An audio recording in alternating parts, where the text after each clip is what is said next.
It was the summer of 2007.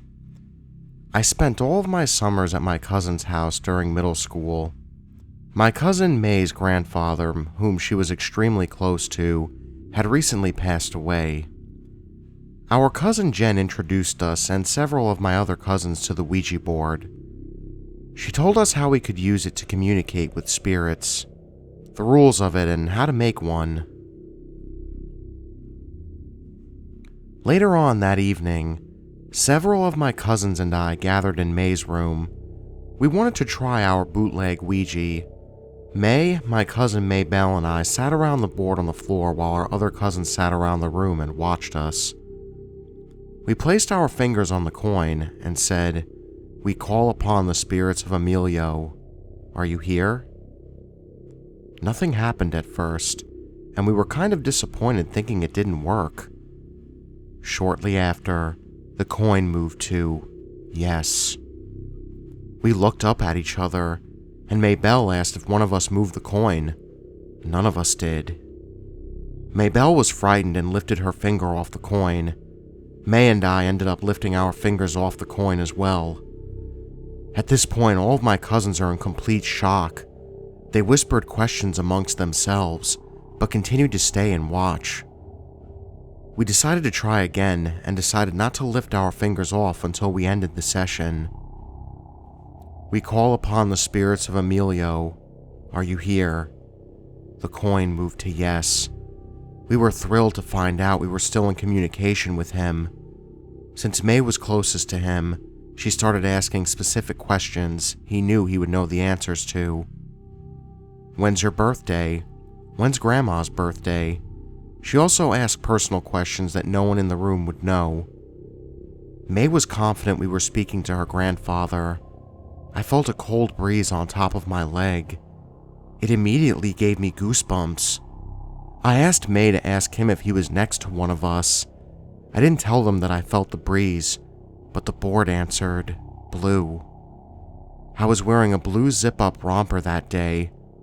I wasn't scared, but more so intrigued at what was happening and that our board was working.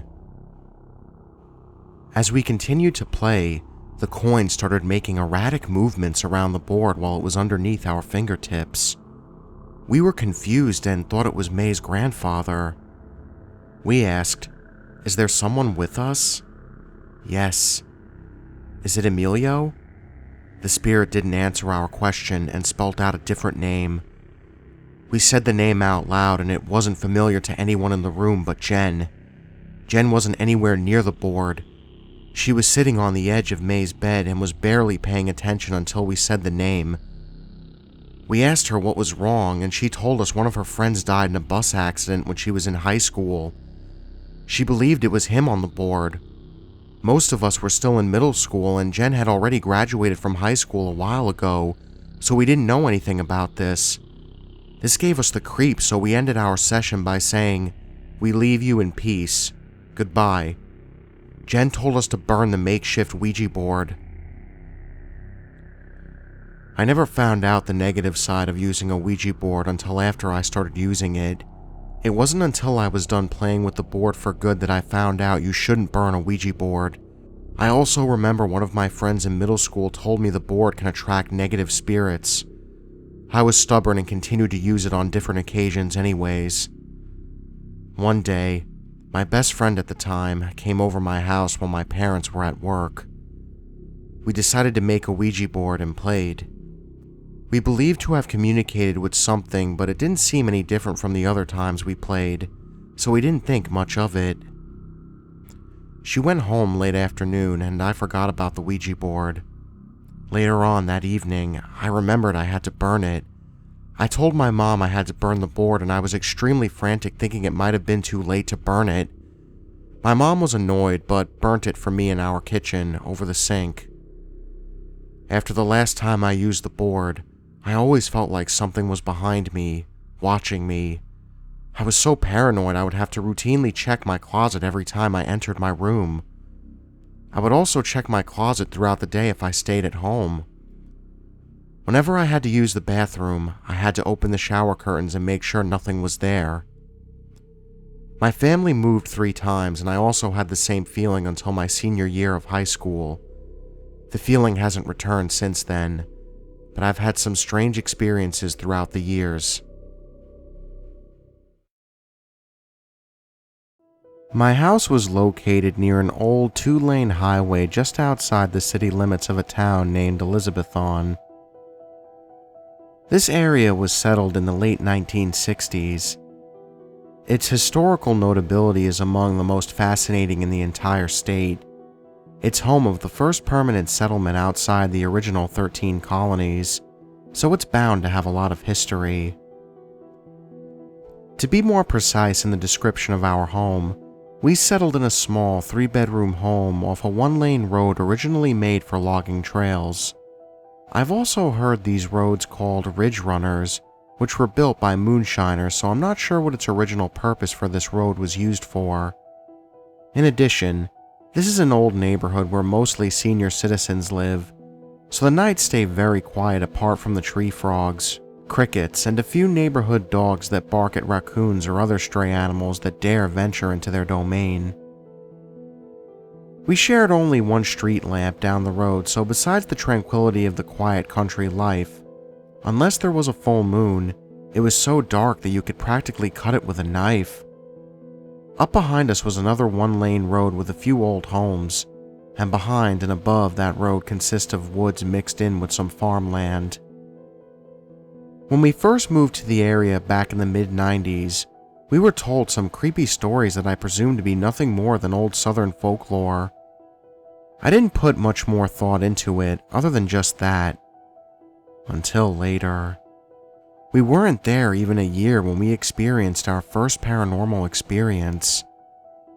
My older daughter came running into my room late one night and told me she heard something strange and thought someone was standing outside her bedroom window.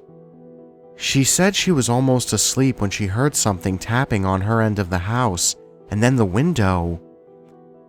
As I explained earlier, this was an old neighborhood, so the likelihood of it being some teenage kid messing around was very small. Her bedroom light was off, so we crept over to her window, and after adjusting our eyes to the darkness, we could see something tall, dark, and slender standing about 7 feet from the window. It appeared to be a man, but then a little too tall and lengthy to be a person. We stood there whispering to each other because we couldn't remember if there was a tree outside her room or not. The moon shed just enough light so that we could see something, but couldn't tell if it was someone or something standing outside her bedroom window. My husband noticed that I wasn't in bed and got up to see where I was. He turned the hall light on. I motioned for him to turn it off. Once he turned it off and we looked back in the spot, it was completely gone. No sign of anything standing there, not even a bush or a small tree. We were both freaked out, and of course my husband just made a joke of it and summed it up to us girls and our wild imagination. About a year later, we were asked to move out of the house so that the landlord's brother and family could move in, because he had been out of work for quite some time and could no longer afford to pay rent somewhere else. My parents had bought 5 acres of land about a mile up the road from us. They had a house built on top of the land, and we were just waiting for my dad to retire in 6 months. We told them our situation, so they gave me 2 acres of their land to move on. We stayed in their new home while we had a modular home put on the land they gave me. About 6 months after we settled in our new home, one evening I heard someone beating on the back door. We ran to the door to find my daughter's boyfriend. I opened the door and he was white as a ghost. I had him come inside, of course. He stood there pale as a sheet and shaking. He said he was driving on our road. Right about at the road where he used to turn off to go to our old house, he saw this tall, slender thing with stringy hair, no face. He said it was walking on the same side of the road that he was driving and appeared to be walking toward him at first. But then it looked as if his arms and body were walking in another direction, but his head was facing him. He said it did not have a face, just the head. Long black stringy hair facing him, yet the rest of his body was walking and facing the other direction. Fast forward about 10 years, I had been over to my daughter and son-in-law's new house. I took my little Jack Russell. I was driving my Honda Element and had my dog Milo in his cage just behind me. We were on our way back to our house on the same road. I was on the phone talking to my younger daughter, telling her that we were almost home, when about a half a mile from the old road cutoff, something that looked like what a werewolf would look if there was such a thing, ran right out in front of me on its hind legs. The only thing was, he was somewhat transparent, but just slightly. I was able to see every detail. It was like something you would see in an old sci-fi movie. It looked right at me. I screamed and knew there was no way of missing it. I braced myself for impact. He looked right in my eyes. My dog went crazy and my daughter was yelling at me, thinking I was in an accident. Whatever it was, went right through my car. I made my daughter come outside and meet me while I got Milo out of the car and into the house. To this day, I will not drive down that road at night. I don't know if any of these things are related, but I do know there is something about that road and area that really creep me out, and I hate even going to that area in the daytime. It seems so cliched to start by saying I don't believe in ghosts, but however, that's where I'm coming from. A few years ago, I moved into a one-bedroom apartment in Melbourne, Australia. It was my first time living on my own. The apartment block had been built in the 1930s. I had been there for a few months when I came home from work one day and went into the bathroom. I saw something strange. The wooden board covering a hole in the ceiling that had led to the attic space lay broken into two pieces on the ground. I examined the broken pieces. The board was an inch thick, and it would have taken Bruce Lee to break it. I thought the landlord had sent someone to work on the attic. I was frozen stiff with fear. I thought someone is up there for sure. I emailed pictures to the landlord asking if anyone had been there. Her reply read, "Please call me as soon as you're able to." I called, and she explained that her last two tenants had said the same thing happened. She promised to replace the board, and she did. A month later, I woke up one night at around 4 a.m. I had so many goosebumps. It felt like someone was rubbing his or her hands on me. Everything was silent, but then I heard this sound coming from above my bed. It was a dragging sound, like someone pulling a sack of potatoes. I was frozen stiff with fear. I thought, someone is up there for sure. There is no way an animal could make that sound. After 5 minutes, I managed to work up the courage to turn on the light and walk to the bathroom. I was armed with a cricket bat. When I looked, I saw that the new headboard covering the hole was broken in two. I felt sick. The dragging sound had stopped, but I heard something else. Whispering. The sound was clear and coming from the attic. It sounded like children's voices, and I could hear one sentence repeated over and over. "It's your turn. It's your turn." I switched on every light in the apartment to make things feel normal. It was 5 a.m. and dark outside. I watched TV to try to unwind. Then a fuse blew. My pet bird Dexter, whom I kept in the kitchen, usually never made a sound at night, but he started squawking like he was being strangled. I'd never heard him make those sorts of noises. He was screaming. I grabbed my keys, ran out, sat in my car, and waited there until the sun came up. When I saw people walking their dogs, this comforted me enough to go back in. The front door was open, but I thought I hadn't closed it when I'd run out. I went to the kitchen to check on Dexter, and he wasn't in his cage. I felt sick again. All my windows were closed, so I looked everywhere inside. When I walked to the bathroom, I heard splashing. Dexter was half drowned in the toilet. I took him out, washed him, and dried him. I was so confused. At 8 a.m., I called the landlord and gave her a watered-down version of the night. "Oh, whoa, you heard the whispering too?" she said. I stayed in that apartment for another 18 months.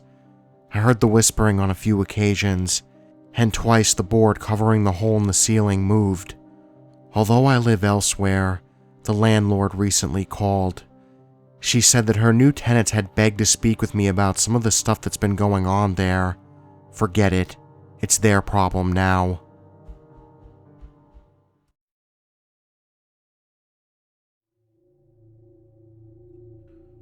My wife and I had an apartment we lived in for about 7 years. And during that time, we had numerous unexplained things happen. Whenever something did happen, we would try to explain it rationally or chalk it up to our 2 cats doing cat stuff. I'll describe a few of the random occurrences first, and describe the tapping on my shoulder incident in detail towards the end if you prefer to skip to that story. The apartment was small, with only 1 bedroom and 1 bathroom. Most of the activity seemed to take place in the bedroom, but things happened in the bathroom, kitchen, and living room as well. We would see what looked like shadows moving in between the bathroom and bedroom. The doorways were on adjacent walls to one another, and we had a clear line of sight of both from where our couch was. This would happen pretty frequently, multiple nights each week. It was usually out of the corner of your eye, but there were a number of times we both saw it happen at the same time. We would ask each other, "Did you just see that?" Dishes would move in the kitchen. We would be sitting in the living room watching TV when we would hear the clink of a glass hitting a plate. One time in particular, it sounded like a spoon had been dropped from a height and struck a drinking glass. We looked at each other and got up to investigate. Turns out that a spoon I distinctly remember sitting on a towel air drying was now in a drinking glass, as if I was about to stir something. Another weird one took place in the bathroom. The bathroom to me was the only room that had a creepy feeling to it. Many times when washing my hair in the shower, I would get this gut feeling that when I finished rinsing the shampoo out and opened my eyes, I would see a young girl directly in front of me. Thankfully, I never did, but when I told my wife about it, she told me that she had felt the exact same thing before. Our 5-year-old niece was visiting us one day and had to use the bathroom, but she refused to go in there without my wife because she said that our bathroom was scary. We had never told her before that we also got a creepy vibe from the bathroom, or said anything else I can think of that would have influenced this. Anyways, my wife and I were watching TV in the living room when we heard what sounded like someone closing the toilet lid forcefully. We both looked at each other, and I got up and walked to the bathroom, thinking that one of the cats were in there dicking around. No cat to be seen, and even weirder, the toilet lid was up, not down. The sound we had heard was the lid striking the back of the toilet as it was opened. There were other weird things that happened, like stuff falling off the shelves and our son's baby toys randomly making noises.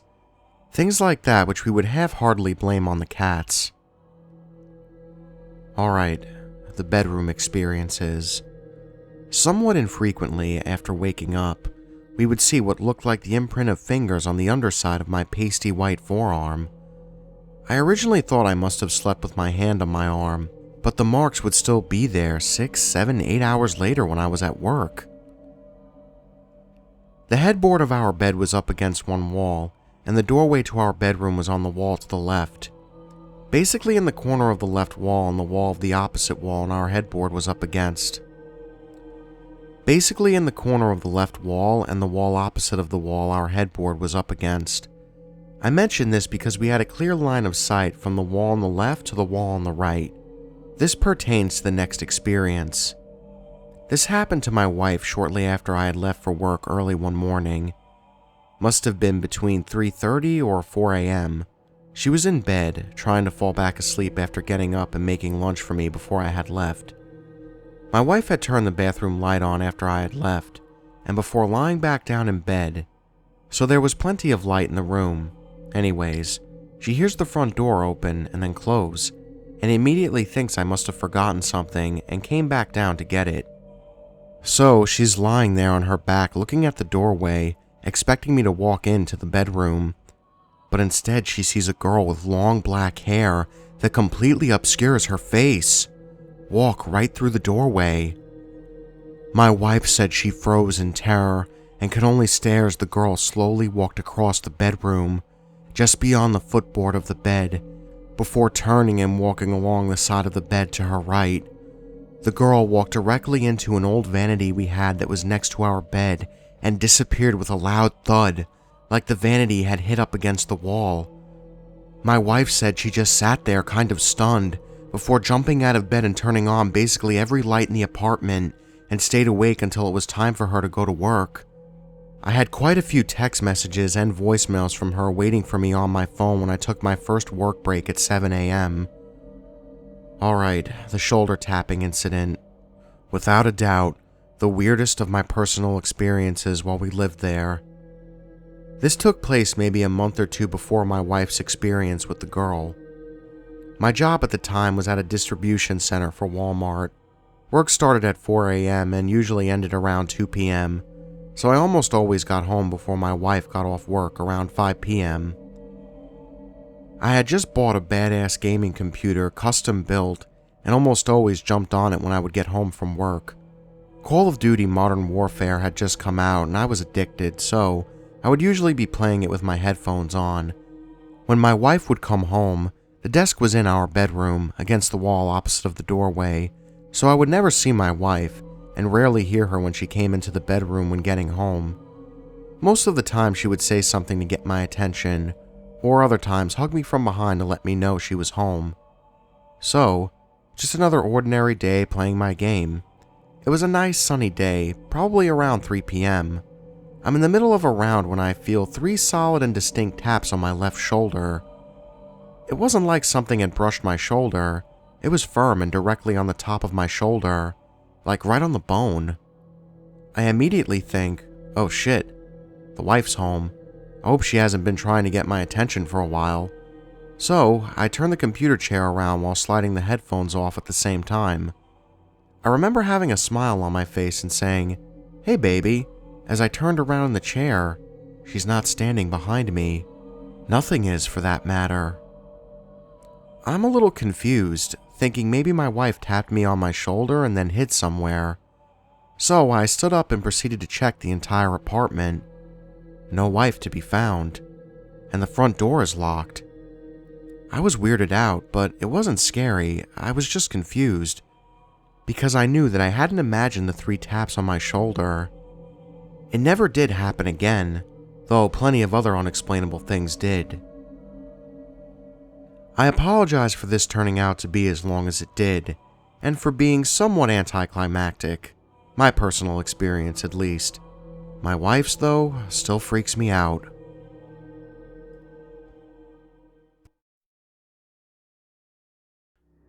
A few months ago, I was sitting in my bedroom watching TV with my boyfriend when our lights went out. It was practically frightening because it happened at a suspenseful part of the show. The guy in the show was tracking a monster and was about to turn the corner and find him. My first reaction was to say, "Please, turn them back on." I guess I've seen one too many ghost story shows or something, and the lights came on. My boyfriend and I laughed it off because we just thought it was a weird coincidence.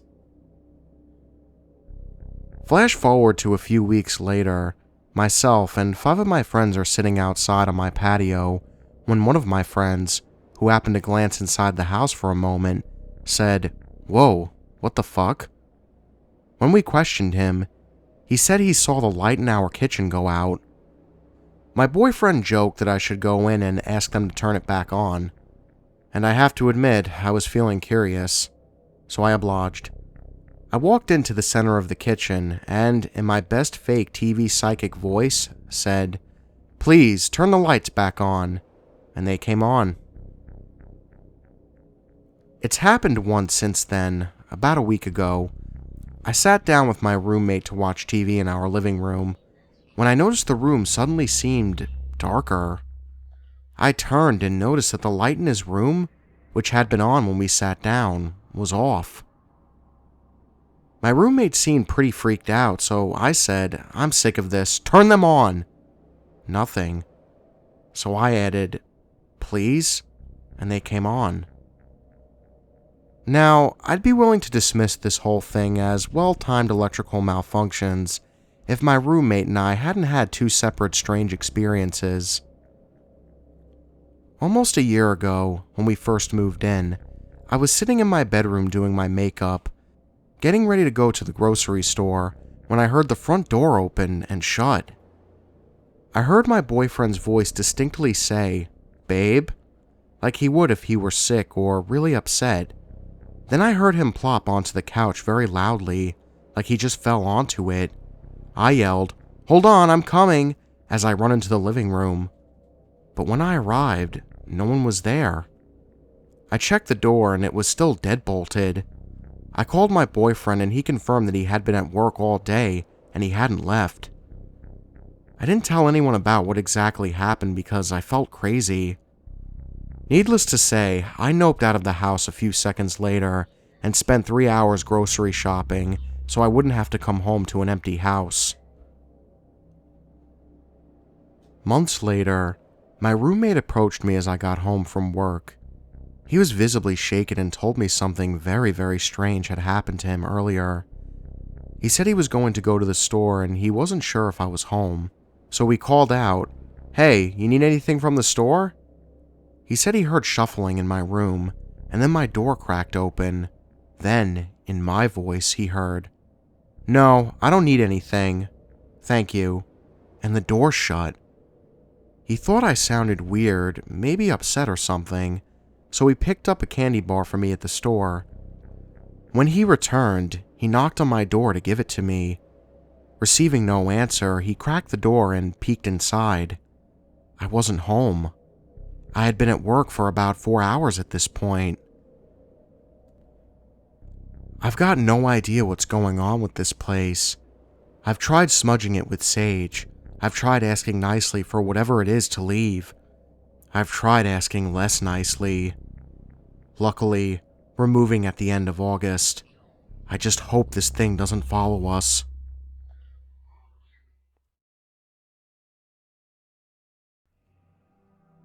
I own this house down in South Georgia near a town in the middle of nowhere called Moultrie. It's just a double-wide mobile home that's been seated on a foundation, so it qualifies as a house on the insurance. Anyway, the house itself isn't old.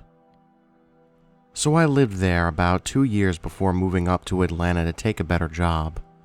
While I lived there, I smoked often and always outside because I have kids. So, from my front yard, there was a large clearing across the road. It was overgrown with weeds and the like, but you could sort of tell that a house used to be there.